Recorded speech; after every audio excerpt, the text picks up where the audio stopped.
Alors, si l'armée n'avait pas été amenée au stade, est-ce qu'il y aurait eu massacre, docteur? Absolument pas. Voilà. Je continue. Le capitaine président nous a dit ici que la manifestation a été interdite parce que la journée du 28 septembre était sacrée. Ça devrait être une journée de recueillement. Oui. Alors, si cette journée était vraiment sacrée, est-ce que le CNDD et son président avaient le droit d'organiser une campagne à Massanta, à Gekedou et à Zérekore pour sa candidature à l'élection présidentielle? À la même date, non. Si le CNDD et son président ont manifesté le 28 septembre à l'intérieur du pays, pourquoi on refuserait le même droit à l'opposition? 2 poids, 2 mesures, c'est inacceptable. Est-ce que ce n'est pas pour vous un abus d'autorité de leur part? Affirmatif. Enfin, docteur, est-ce que vous savez que dans ce procès, vous n'êtes pas le poursuivant? Affirmatif. Est-ce que vous savez que vous n'êtes qu'une victime? Affirmatif. Je vous remercie, docteur. Je remercie le tribunal. Merci, maître. Oui, allez-y. Oui. Et, docteur, vous avez tout à l'heure confirmé Oui, maître. qu'il y a une mauvaise foi concernant la constitution, la contestation de la constitution de partie civile de votre épouse. Nous avons contesté la constitution de partie civile. Oui. On vous a posé la question. Vous avez dit tout à l'heure que c'est une mauvaise foi. Pourquoi Oui. vous le dites? Vous avez confirmé que c'est une mauvaise foi de notre part. Pourquoi vous le dites? Mais ma femme, ma chère épouse, est une victime. Les preuves sont là. Alors dire que ce n'est pas une victime, c'est de mauvaise foi, simplement, pour moi. Est-ce que vous savez comment on se constitue partie civile?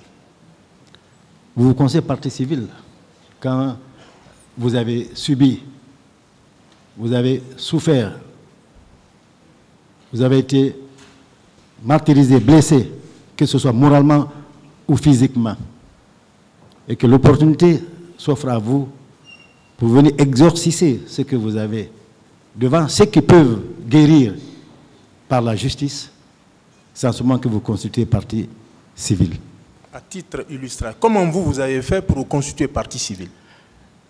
J'ai fait en écoutant, en voyant que effectivement il y a des personnes dignes, impartiales, qui peuvent dire la vérité en toute circonstance et qui peuvent de manière neutre nous écouter et avec leur probité morale dire la vérité enfin pour que nous soyons soulagés. Docteur, concrètement, qu'est-ce que vous avez fait pour vous retrouver ici et parler en tant que partie civile? Parce que j'ai été victime, j'ai souffert, j'ai été agressé, j'ai subi des coups et blessures. Vous n'avez pas fait de déclaration? De quelle déclaration? L'écrit que vous nous avez adressé Mais hier. si, c'est une plainte que j'ai portée. Votre épouse en a fait autant? Non, mon épouse n'a pas fait.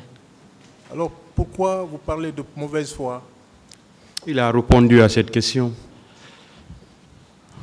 Est-ce que vous savez que ce n'est pas par simple convocation, on a parlé de convocation, ce n'est pas à travers, sur la base d'une simple convocation qu'on se constitue partie civile ici?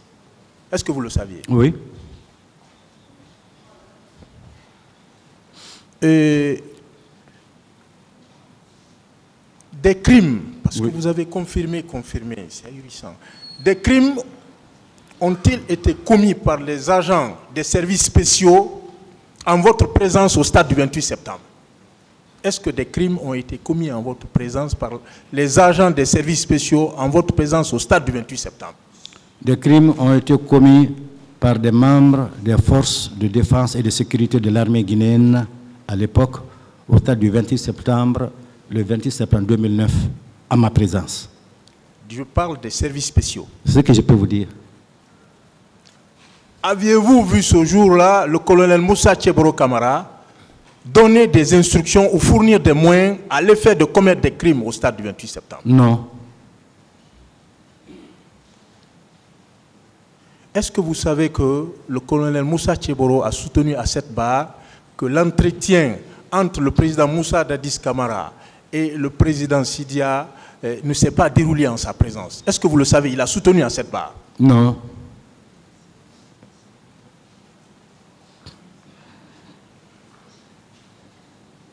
Vous dites tout à l'heure que rien ne justifiait la présence du colonel Moussa Tcheboro Camara en répondant à une question au stade du 28 septembre.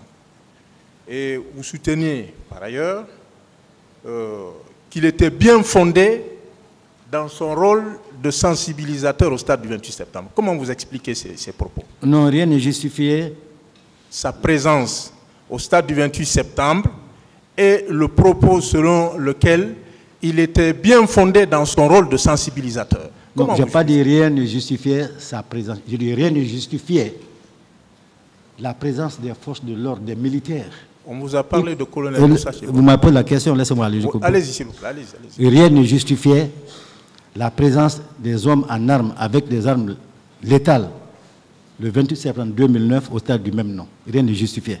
Que ce soit Keboro, que ce soit X ou Y, rien ne justifiait la présence des hommes en armes avec des armes létales. Une fois de plus. Maintenant, que ce soit Keboro, que j'ai vu et qui a été vu par mon épouse, comme les autres, et le colonel que j'ai vu personnellement, les autres, rien ne justifiait que les gens viennent avec des armes pour tuer, pour massacrer et pour violenter la population. Avec des armes, bien sûr. Merci. Et dernière question. Oui, maître. Par quel miracle, alors, oui, selon vous, le colonel Moussa Tcheboro Camara oui, aurait pu lui seul oui, empêcher oui, les violences au stade du 28 septembre, comme vous venez de le confirmer? À lui, il ne pouvait pas. Il fallait en tout cas, ceux qui étaient là-bas, il fallait beaucoup pour encadrer les manifestants et pour éviter ce qui est arrivé. Je vous remercie, docteur. Merci. Docteur, je reviens. Oui, maître. Vous aviez déclaré quelque chose hier que j'ai retenu. Je vais rappeler si vous la confirmez ou pas. Affirmatif, allons-y. Parlant de Toumba, vous avez dit, répondant à une question posée par le ministère public, vous avez dit, et Toumba et le président Moussa Dadis, je les mets dans le même camp. Vous confirmez ou pas ce propos? Hier, je ne me rappelle pas avoir eu cette question et je ne me rappelle pas avoir parlé de Toumba, par exemple, hier. Ah si. Ah si? Une question vous a été posée par un substitut du procureur qui n'est pas là aujourd'hui. Oui. Je le dis sous le contrôle du tribunal. Oui. Parlant de Toumba, oui, vous avez déclaré que et Toumba et le président Dadis, vous les mettez dans le même camp. Si vous ne le confirmez pas, il n'y a pas de problème. Non, mais vous êtes... Allons-y, je garde toutes mes facultés morales. Bon. Peut-être que c'est moi et intellectuelles, peut-être. Mais heureusement que les traces existent. C'est ma première... C'est aujourd'hui que j'ai prononcé le nom de Toumba, tout de suite là. Parce que je connais Toumba, je connais Toumba, je connais le capitaine Dadis, je connais Tcheboro, je connais le colonel Diaby. C'est pas grave. Voilà. On peut évoluer. On va voir si vous êtes fidèle à ce que vous avez dit et même si vous ne le connaissez pas. Jusqu'à la tombe. On est tous d'accord. On est tous d'accord. Oui.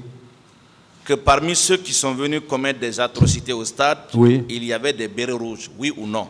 Oui. Enfin, à mon avis. Est-ce que vous croyez en El Hadj Cellou Dalein Diallo? Oui. Est-ce que vous croyez en la sincérité des propos du président François Lonsenifal? Je crois. Je n'ai pas écouté, mais je le crois tous, parce que les leaders dignes de foi. Très bien. Oui. Est-ce que vous savez que le président Cellou a soutenu qu'à la tête des bérets rouges qui sont venus perpétrer des crimes au stade se trouvait le commandant Aboubakar Toumba Diakité? s'il l'a vu, c'est à lui d'étayer. Moi, celui que j'ai vu venir se jeter sur lui, c'est celui qui était encagoulé. Très bien. Voilà. Alors